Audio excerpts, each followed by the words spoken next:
way to get out of the problem is to see the root causes of those problems. Once you identify those root causes, then you've got the problem solved, at least halfway. And as I said during my lecture, we know what is causing the food security crisis. It's as a result of, apart from the other factors like the climate change and the naira that is sliding in value and so on, so people can't bring in agricultural equipment and inputs. But those ones have always been there, but we've been managing through them. But what has really exacerbated the problem now is the insecurity problem. Because as I said, about 65% of producers in Nigeria are smallholders.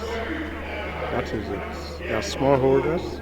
It's only about 30% and above are in the upper rank of big-time producers. So, in all facets of our agricultural value chain, so anything that destabilizes this great chunk of producers will definitely affect our food supply system.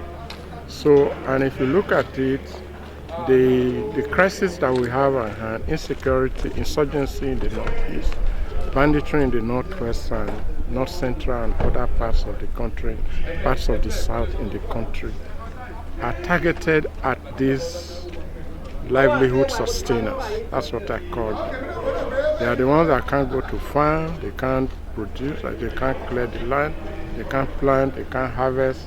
And so we are feeling the pressure right now. So the thing to do is for government to tackle the insecurity problem once and for all.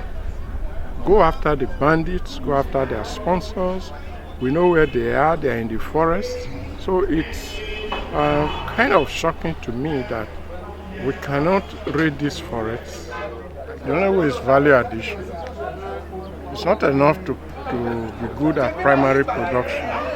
If you have the products, the primary products, you eat out of it, you sell out of it, and it's left then the others goes to waste, which is what I talk about, efficient utilization of our food.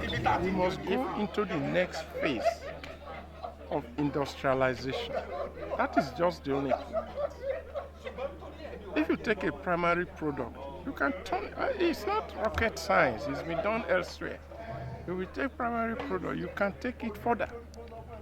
Processing, packaging, and then market access. If you improve on the value of the product, the more markets you have for that product. If you improve on it again, the more market you have. And then the labor force increases, you employ more people, you get more money from a single primary product all the way to market in different directions. So you can sell the primary one, you improve on it, you sell, it has a different market. You improve on that, you sell, it has a different niche market, and so on and so forth. So the way to go is industrialization, and that is what the African Development Bank has been singing. We must industrialize. If we don't industrialize, we are just going to be producing and be running around in circles.